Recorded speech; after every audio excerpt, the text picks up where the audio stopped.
Oke, kita lanjut ke segmen manajemen distribusi kurban. Menurut Pak Haji dan Pak Ustadz, Pak Pembina dan juga Pak Ketua, idealnya pembagian daging kurban itu seperti apa supaya adil? Silahkan mungkin dari Pak Ketua dulu.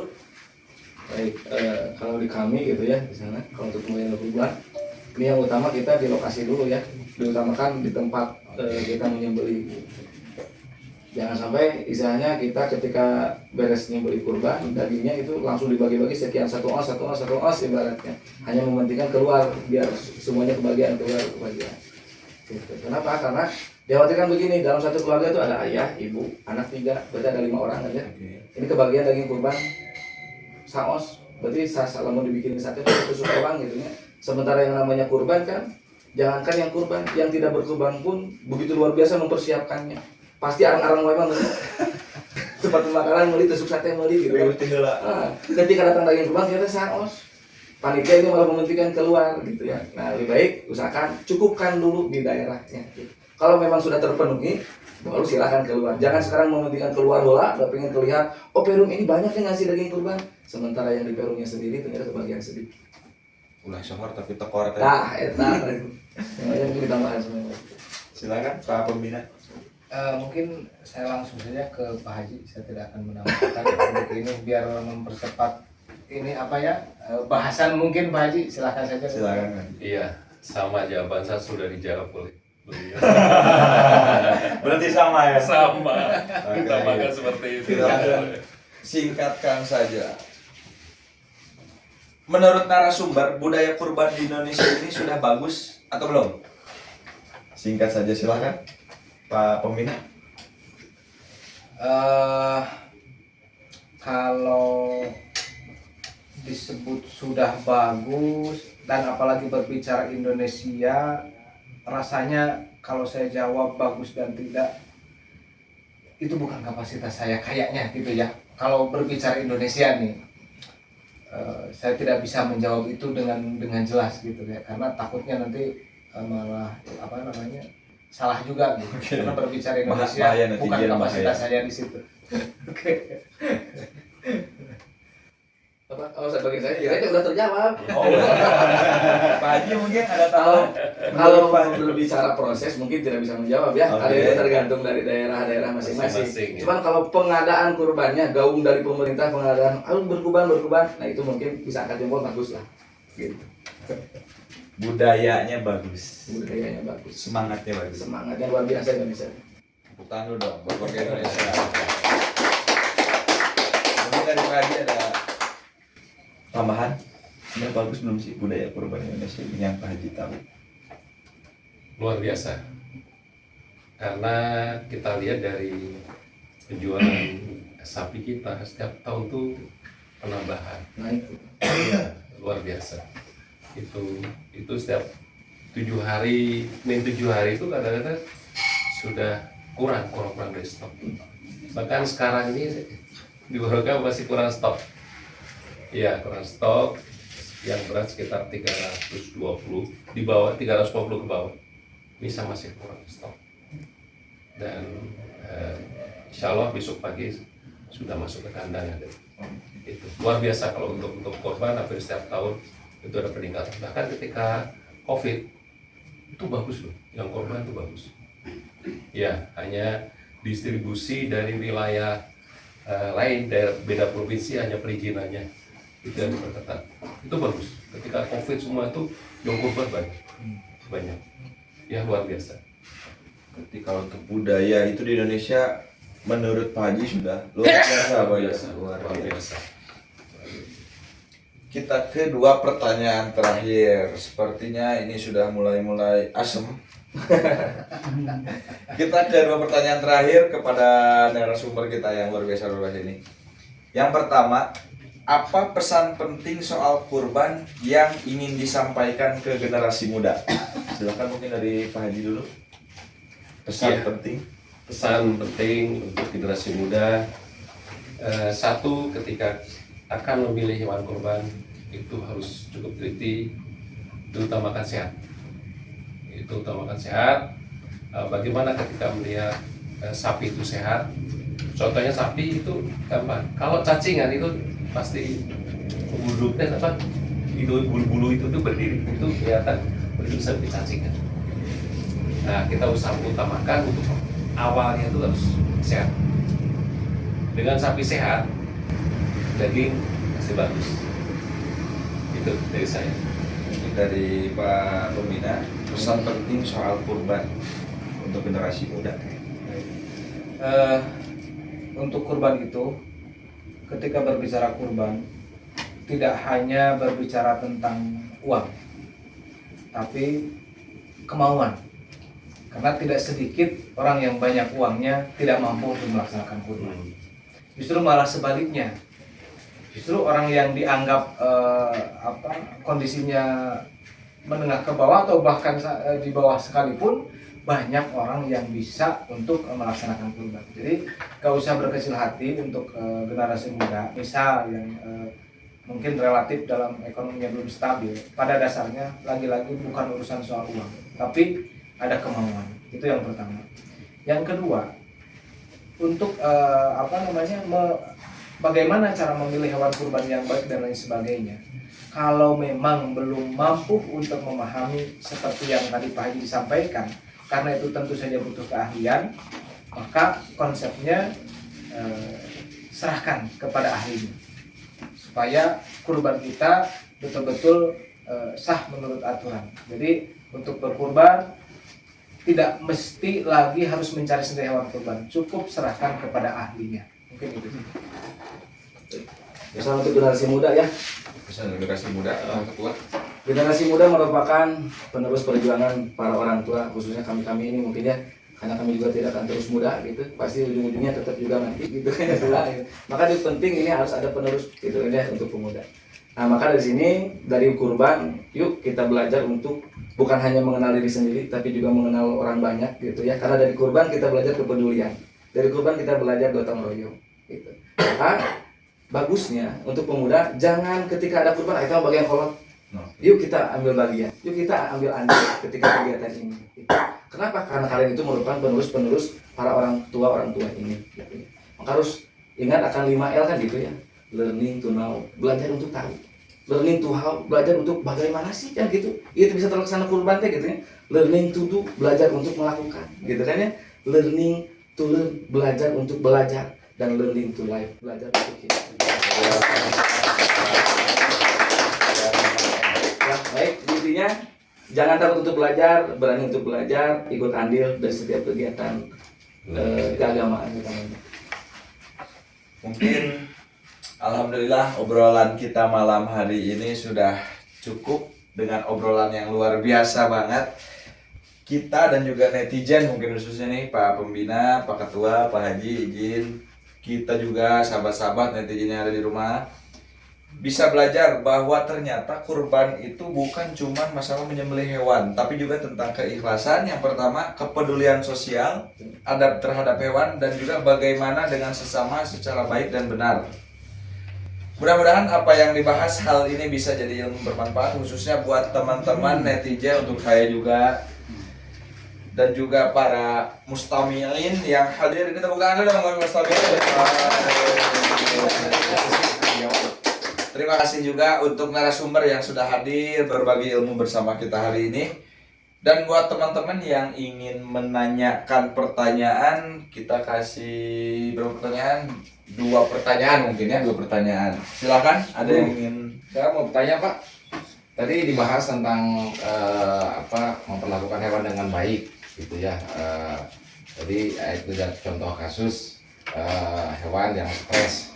Nah, menurut narasumber, lebih mudah mana menghadapi sapi yang stres atau istri yang stres? Termeja Pak ini. Silakan, mungkin bisa dijawab. Lebih mudah mana menghadapi sapi yang stres atau istri yang stres? Ini mah pertanyaan untuk Pak Haji. Pak Ketua dulu, Pak Ketua dulu. Silakan Pak Ketua. Lebih mudah mana menangani sapi yang stres atau istri yang stres? Alhamdulillah kalau untuk saya pribadi, saya belum pernah menangani kedua-duanya. Sapinya Ihsan, istri saya pun lebih Ihsan. Nyari aman. Silakan Pak Pembina. Untuk memberikan suatu jawaban itu tentu saja yang memberikan jawaban dari sebuah pertanyaan itu harus yang ahli ya, supaya lebih tepat gitu. Dan saya lihat di sini memang Pak Haji sudah lebih daripada segalanya rupanya. Dari mulai mengenal hewan itu, karena Pak Haji itu bukan hanya seorang penyembelih, melainkan justru beliaulah yang menyiapkan hewan itu sendiri dan lebih tahu tentunya daripada saya. Maka daripada saya menjawab yang asal, lebih baik Pak Haji saya serahkan. Lagi-lagi cari aman. Silakan mungkin bisa dijawab Pak Haji. Lebar ke moderator, Pak Haji. Kalau dibandingkan seperti itu, jangan dibandingkan. Sama cari aman juga. Iya. Sedangkan kalau istri kita itu sebagai pendamping hidup kita ya, itu kita yang utamakan saling pengertian. Ya, kalau yang binatang itu susah kan untuk saling pengertian. Kalau istri kita itu, aduh, luar biasa lah untuk hal seperti itu. Jadi jarang sekali kalau sampai terjadi seperti itu. Yang penting kita saling pengertian aja. Kalau menangani sapi stres, ya seperti tadi itu kita yang sabar. Jangan sapi stres kita ikut stres, jangan. Kita biarkan dulu aja, kalau kita tali dulu, biarkan sampai dianya istilahnya punya lebih baik, baru kita tangani. Jadi kalau saya menangani sapi stres, udah taliin aja dulu, biarin dulu aja. Kalau istri stres, taliin Pak. Alhamdulillah istri saya tuh Terjadi. jujur saya gak stres. Bahkan ketika kemana tuh bahkan saya tuh alhamdulillah sama istri. Suaminya yang stres. Alhamdulillah kita benar-benar sampai saya tuh baju celana semua itu saya nggak pernah tahunya ada semuanya. Itu ya. Bahkan saya ngalamin itu benar-benar ya saya harapkan sakit amanah warahmah. Amin. Oke tadi sudah terjawab kan? Sudah terjawab. Satu lagi. Karena kita semuanya susis. Bukan susis, kita menghargai. Oke, selanjutnya. Oke. Pertanyaannya, jadi saya juga termasuk praktisi di lapangannya. Tapi ada beberapa hal para narasumber yang mau saya sampaikan. Jadi ada kesan dari panitia ini menyerahkan ke tim untuk diselesaikan secara profesional. Sementara kami dengan tim sembelih dengan tim pembantu ini sebetulnya bukan profesi harian kami di bidang jagal ya. Nah, cuman kami bergerak walaupun tahunan ya, saya sendiri mungkin sudah beberapa tahun, tapi ada seolah mengandalkan karena mungkin profesionalisme ya, mereka menyiapkan dana gitu kan untuk panitia yang dipanggil, dan kita pun harus profesional melayani mereka sepuas mereka. Ada kesan seolah mereka ini ya kami membantu ala kadarnya, kami serahkan ke tim. Sementara di tim pun saya sendiri membawa orang-orang bukan dari orang RPH gitu kan, orang-orang yang siap tenaga lah gitu, siap membantu. Nah ini pertanyaannya untuk memberikan wawasan kepada mereka. Sebetulnya yang kami risaukan dari awal, saya pribadi melihat dulu kami di kampus Pak, di PDN, beberapa tahun penyembelihan dengan perobohan secara brutal, bahkan yang merobohkan pun rata-rata dari preman ya, yang siap tenaga dengan ada maksud tertentu kan. Ketika selesai itu kuat-kuatnya nanggung gitu, manggul masing-masing gitu kan. Hal itu bertahun-tahun seperti itu membudaya, hingga saatlah di kemurusan kami ada kerisauan, ternyata tidak seperti itu. Kurban itu dijadikan ajang kesempatan gitu kan. Nah, maka alhamdulillah kami dikenakan dengan tim GSB, kami undang dari Bandung, diterangkan sehingga kami dapatkan ilmu-ilmu baru gitu kan. Nah setelah dari itu kita coba praktekkan apa yang sudah kita ketahui, kita praktekkan, dan alhamdulillah kita sortir rekan-rekan yang membantu walaupun mereka menawarkan diri yang biasanya siap tahun mereka juga dari tukang parkir, tukang-tukang yang nongkrong-nongkrong gitu, kita batasi. Adapun yang terlibat, yang maksa, yang sampai ngotot, ya kita libatkan dengan pengawasan. Yang lainnya kita diawasi. Nah mungkin dari situ awal kerisauan. Nah akhirnya kami bergerak di masyarakat umum pada akhirnya selepas dari kampus.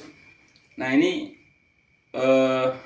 tahun inilah sampai permintaan dari panitia pelaksana minta, Pak jangan yang tua-tua. Memang tahun belakang kami melibatkan para senior karena dia berpengalaman di bidang sisit gitu ya.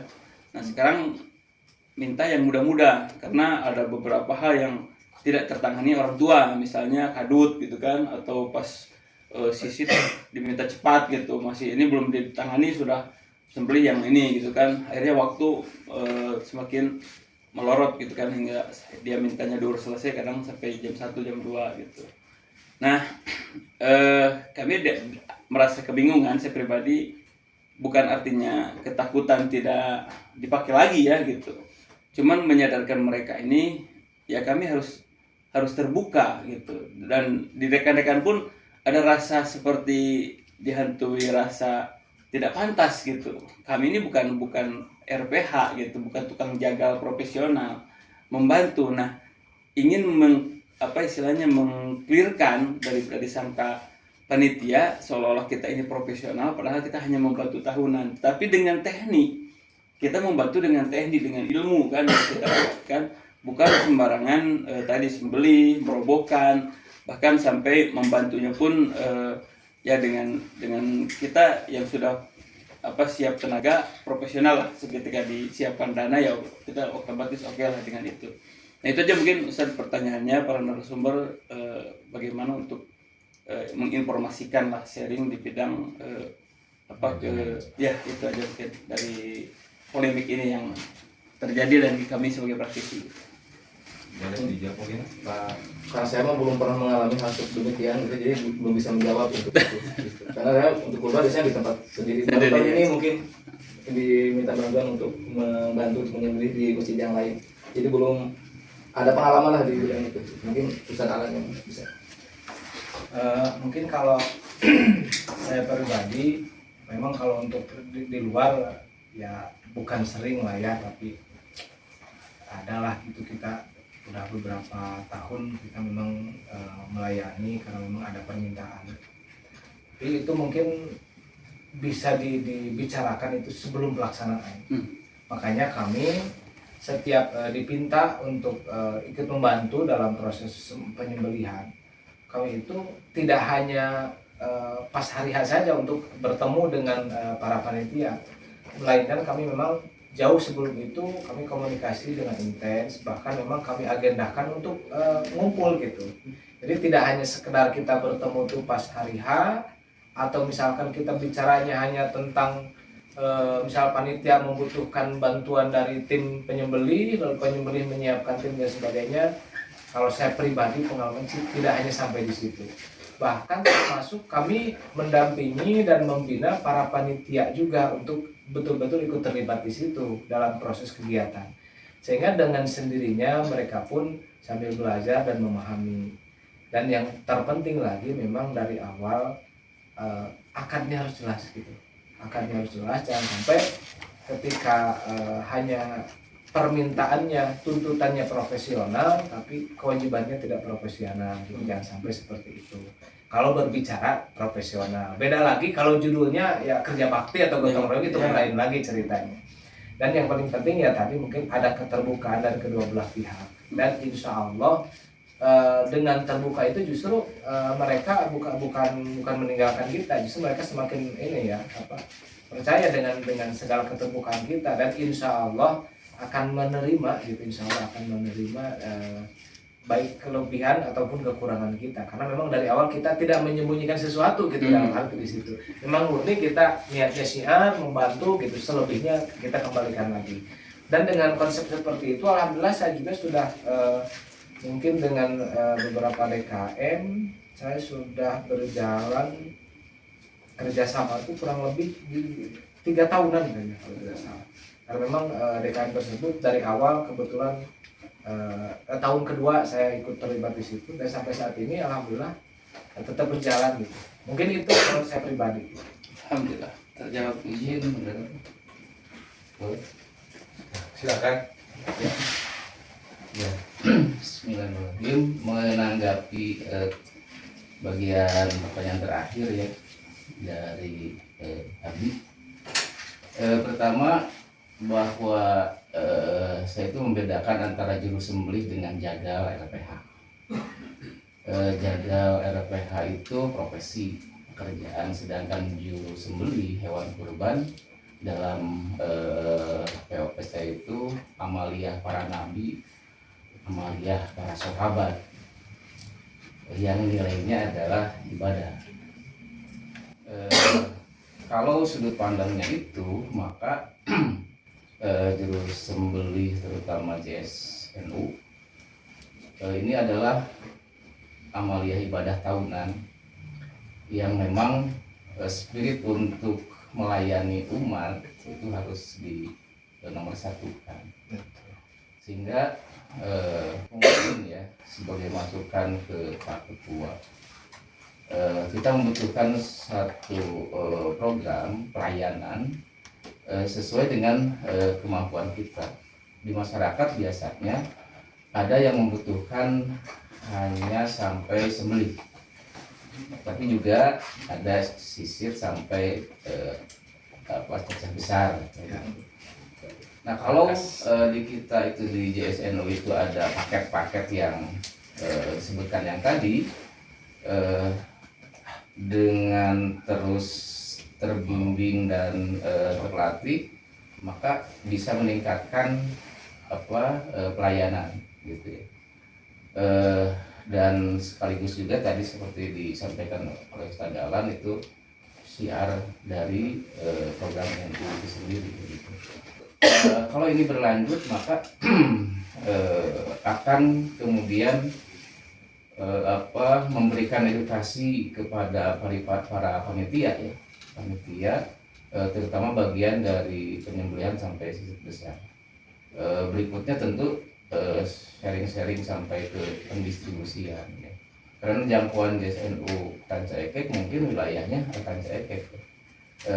Saya sendiri secara pribadi belum mengetahui data yang terkalkulasi seperti apa ya penyembelihan yang ada di Ranca Ekek, supaya kontribusi kita JSNU itu lebih terstruktur, terarah. Kita tahun ke tahun bukan hanya peningkatan dari jumlah hewan kurbannya, tetapi juga kualitas penyelenggaraan panitia hewan kurban, ihsannya juga semakin menyebar dan menebar. Tambahan penting hapunten dari saya. Terima kasih kepada Pak Ustadz Hilmi yang sudah menambahkan jawabannya. Mungkin ada tambahan dari Pak Haji? Cukup, Pak Ustaz.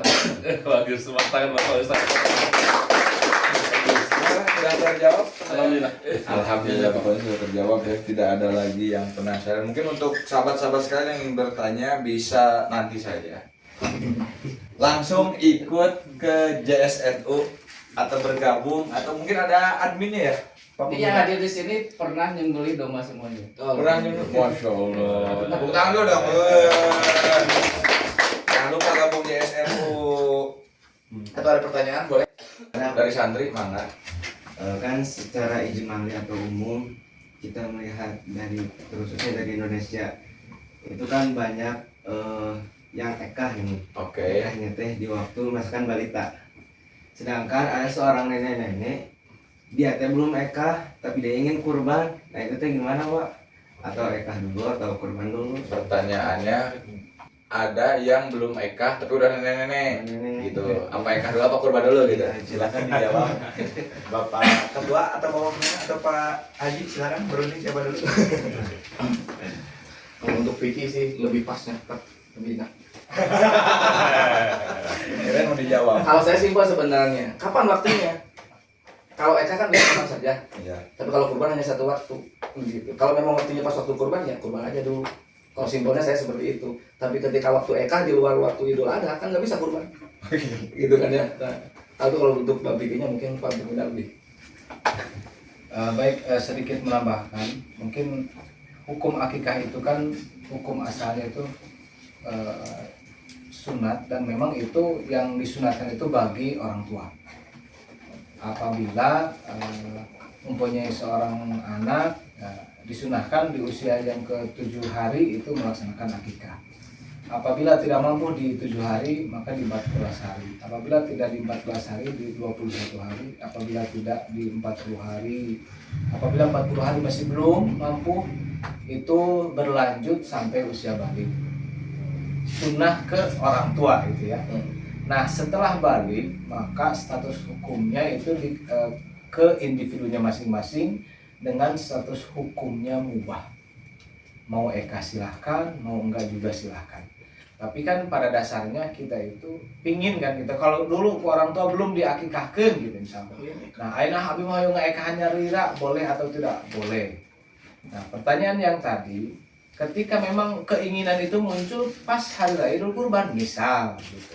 Nah, maka muncullah pertanyaan tadi, maka saya itu mana yang harus saya duluan, harus saya dulukan, ekah dulu apa kurban dulu? Nah, untuk jawabannya sama seperti yang disampaikan tadi Pak Ketua. Jadi pertanyaannya itu tergantung kapan bertanyanya. Kalau misalkan bertanyanya pas hari raya Idul Kurban, tentu saja yang utama ya kurban. Gitu. Sampai hari tasrik masih berlaku, tapi pertanyaan itu kurban yang duluan. Jadi tidak ada istilah kalau belum ekah tidak boleh kurban. Kadang-kadang kan di lapangan tuh beredar seperti itu, karena belum ekah sehingga dia tuh saya tuh cuma mau kurban tapi saya belum ekah gitu. Tungtunglah teh ekah henteu kurban itu Alasan ngumpul gitu. Jadi untuk pertanyaan itu sebetulnya mungkin kalau tadi itu pertanyaan atau jawaban yang jenakanya memang seperti itu. Nah, untuk lebih seriusnya mungkin dalam arti pertanyaan itu tidak ada saling menghalangi antara kurban dengan akikah. Karena dua-duanya berada di posisinya masing-masing, ada pasalnya masing-masing. Hanya mungkin kriterianya dari hewannya itu sama gitu. Tapi adapun pelaksanaan tidak saling menghalangi antara satu dengan yang lain. Walaupun belum akikah, dia ketika pas kurban sunnah kurban dulu gitu. Karena kalau akikah itu hukumnya mubah, kalau kurban itu hukumnya sunnah gitu. Jadi yang sudah jelas posisinya mana yang harus didahulukan kalau nanyanya di hari raya Idul Kurban. Tapi kalau setelah beres perayaan pelaksanaan Idul Kurban, sekalipun itu statusnya mubah untuk diri pribadi, tapi ditanya setelah selesai masa sembelihan kurban gitu, tentu saja ekah yang utama, karena kalau maksain mau kurban juga udah nggak jadi gitu kan. Walaupun status hukumnya mubah gitu ya, tapi tetap ya mending ekah daripada ngayakeun kurban di bulan Hafid misalnya atau di bulan Muharram gitu kan nggak jadi. Ya mending ekah sekalipun hukumnya mubah bagi orang yang sudah balik, tapi kan tetap bagian dari ibadah. Ketika diniatan baik walaupun hukum asalnya mubah, tetap saja itu jadi nilai ibadah dan bernilai pahala. Mungkin kurang lebih seperti itu untuk jawabannya. Ada tambahan? Cukup bagus sekali. Gimana, sudah terjawab? Jawab, Pak. Oke, sudah ya. Kalau ada yang masih penasaran, bisa langsung chat admin aja ya, mungkin Pak Ustadz ya. Dan bergabung, apalagi tadi sudah dijelaskan oleh Pak Ustadz Hilmi, pernah menyembelih domba semuanya ya Pak Ustadz ya. Bisa langsung gabung aja ke JSNU Jasa Sembelih Nahdlatul Ulama, nanti nomor adminnya dikirim. Oke, terima kasih. Perbincangan kita semuanya daging. Mau itu daging kurban atau daging pembahasannya? Gak ada jeruan. Nggak ada jeroan pokoknya, selesai. Oke, terima kasih. Untuk netizen-netizen di rumah yang ingin bertanya bisa langsung saja chat ke nomor di bawah ini. Selanjutnya saya Tama Panungtung selaku host pamit undur diri. Terima kasih juga kepada para narasumber kita ini yang luar biasa. Mohon maaf apabila ada salah-salah kata atau tingkah laku. Terima kasih juga kepada para sponsor dan supporter by ada Bina Insan Madani, ada LTNNU, ada LPPNU, ada LPNU, dan juga yang menyelenggarakan. Terima kasih banyak kepada Lapkesdam. Tepuk tangan dong. Dan tidak lupa juga nih untuk para penonton-penonton, terima kasih juga kepada para santri Mardotila. Tepuk tangan. Di sini saya Ansor sendirian. Terima kasih juga kepada Bansar yang sudah mengamankan. Wah, luar biasa. Cukup sekian dari saya. Wallahul muwaffiq ila aqwamit thoriq. Wassalamualaikum warahmatullahi wabarakatuh. Waalaikumsalam.